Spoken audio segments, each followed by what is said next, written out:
የኢትዮጵያ ሙስሊሞች ለዘመናት ሲያደርጉት የነበረው ትግል በአንድ ተቋማዊ ጥላ ስር የመሰባሰብና መብቶቻቸውን የሚያስከብሩበት እንዲሁም መንፈሳዊ ተግባራቸውን የሚያሳድጉበት ትልቅ መሪ ድርጅት ለመፍጠር ነበር። ይህ የዘመናት ህልም እውን ሆኖ መሪዎቻቸውን በመስጂዶቻቸው መርጠው በኢትዮጵያ እስልምና ጉዳዮች ጠቅላይ ምክር ቤት በኩል ሃይማኖታዊ፣ ሀገራዊ፣ ማህበራዊና ሌሎችንም ፍላጎቶቻቸውን ለማስፈጸም ወሳኝ የሚባለውን ተቋማዊ ምዕራፍ አከናውነዋል።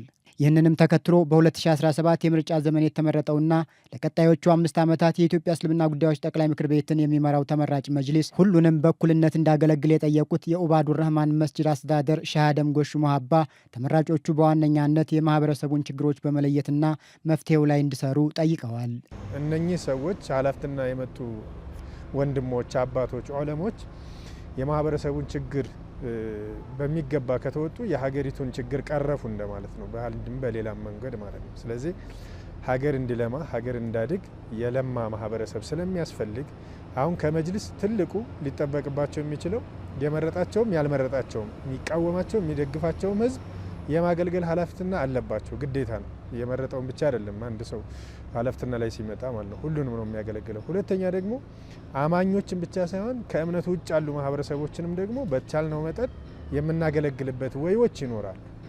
የግድ ለአማኙ ብቻ ነው የተነጠሉ ስራዎች ሊኖሩ ይችላሉ፣ ለአማኙ ብቻ የሚሆኑ ሌላ ደግሞ እንደ ሀገር እንደ ማህበረሰብ የምናገለግላቸው ነገሮች ይኖራሉ። የአየር ጤና ኡባዱር ረህማን መስጂድ አካባቢ ነዋሪ የሆኑት ሼህ መሐመድ ሙስጠፋ በበኩላቸው የኢትዮጵያ እስልምና ጉዳዮች ጠቅላይ ምክር ቤት የሸሪዓ ፍርድ ቤቶችን አሰራር እንዳዘምን፣ ዑለሞችን ተደራሽ ያደረገ ስራ እንዲሰራና ሌሎችንም የዳዕዋ ስራዎችን በመስራት ትኩረት እንዳደርግ ጠይቀዋል።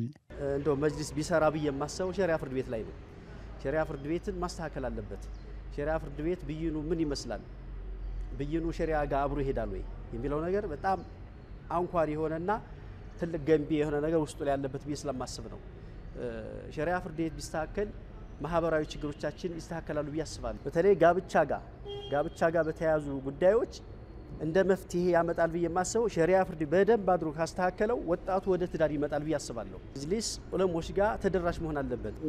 መጅሊስ እንደ አባትና እንደ መንግስት እነዚህን ዑለሞች የመካደም የመንከባከብ ራሳቸውን የማብቃት የማቋቋም ጥሩ ደሞዝ የመክፈል ብሎም ደግሞ እንደው ቤት የመስራት መጓጓዣ የመስጠት ማህበረሰቡን በማስተባበር ይህ መስራት አለበት ብዬ አስባለሁ። እንግዲህ የኡባዱር ረህማን መስጂድ አስተዳዳሪ የሆኑት ሼህ አደም ጎሹ መሀባ መጅሊስ ከሀጅ ስራ ባሻገር የኢትዮጵያ ሙስሊሞች ምን ያስፈልጋቸዋል ብሎ ማሰብ አለበት ያሉ ሲሆን በተለየ ሁኔታ መጅሊስ ቋሚ የገቢ ምንጭ እንዲኖረውና የሙስሊሞችን ልህቀት የሚያመጡ ዓለም አቀፍ ደረጃቸውን የጠበቁ ዩኒቨርሲቲዎችን እንዲሰራ ጠይቀዋል። መጅሊስ አሁን ምን ማድረግ አለበት ካልን እንደው የሀጅ ስራ ብቻ የሚሰራ አይነት ስዕል ስለሆነ ያለን ከዚህ ወጣ ብለን ዘካ አልተለመደም። በመጅሊስ መሰብሰብ አለበት። የገቢ የራሱ የሆነ መጅሊስ ገቢ አሳትፎ ማህበረሰብ ተሳትፎበት አንድም ብር ይሁን 10 ብር ይሁን 100 ብር ይሁን ለመጅሊስ ገቢ መክፈል አለበት። ማህበረሰቡ መዋጮ እየከፈለ አገር እያሳደገ ራሱን እየገነባ የለማ ማህበረሰብ የለማች አገር መፍጠር ይችላል። ስለዚህ ያን የበኩሉን ድርሻ ለመወጣት እንደው ሱዳን እንትን ሄደን ቂራአት ሳውዲ ምናምን ሄደን የምንቀራው ሳይሆን ይህን የሚያክል ቁጥር ይዘን ይህን የሚያክል ማህበረሰብ ያለው ሰው የራሱ ዩኒቨርሲቲ ያስፈልገዋል። ዘካ በአግባቡ እየተሰበሰበ አይደለም። ምናልባት ዘካ የሆነ ያክል ሰብስበን ካለን ንብረት ላይ ለሚመለከታቸው ለሚያስፈልጋቸው የማህበረሰብ ክፍሎች መስጠት ነው።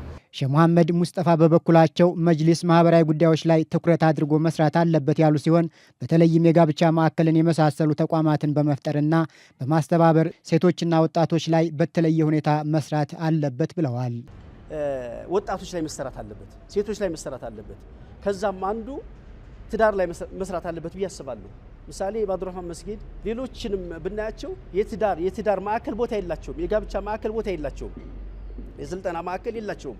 ወጣቱ በአሁኑ ሰዓት ማግባት ይፈልጋል፣ ግን መንገዱ የራቀ ነው። ሴቱ ማግባት ይፈልጋል፣ መንገዱ የራቀ ነው። ይሄ እንደ መድረሳ እንደምንጨነቀው ሁሉ ለትዳራቸውም ልንጨነቅ ይገባል።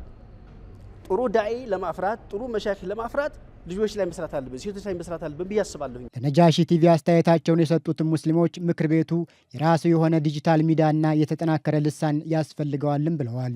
ሚዲያው ያስፈልጋል፣ ይገፋል። ራሱ ወደሚያስፈልገው ነገር አንዱን ትልቅ ነገር ስጨርስ ሁለተኛው የሚያስፈልገው ነገር ራሱ አንድ ቱል ይሆንብሃል። የሆነ ስራ እየሰራህ ነው፣ የዛ ስራ አስፈላጊ መሳሪያ ይሆናል። ምን ሚዲያ ሚዲያ ከሌለ በምን ታስተላልፈዋለህ? ማን ይሰማሃል? ስለ መልእክቴን እንዴት አድርጌ ለዓለም ህዝቦች ላስተዋውቅ? ለአማኞች እኮ አይደለም ለአማኝ ላልሆኑት ሙስሊም ላልሆኑት ማህበረሰቦች ሙስሊም ምንድነው የሚለውን በምን ልግለጽ?